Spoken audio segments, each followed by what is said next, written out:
Hello guys and welcome back to the channel. In this video, I'm going to show you how you can make a carousel post on Canva. So let's get started.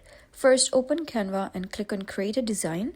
Then choose Instagram post for a standard carousel. You can also use 1080 cross 1080 for a standard carousel. You can also use 1080 and 1350 for a taller, more engaging post. So now you can choose a template or yourself design your first slide. This is the hook. You can add a bold title, eye-catching visuals, and minimal text. Make sure it grabs attention instantly. Now you can duplicate your page to create multiple slides, or you can also use template for that as well. You can create 5 to 10 slides depending on your content. Each slide should continue your message or story. Keep your design consistent across all slides, same fonts, same colors, same layout style. This makes your carousel look professional.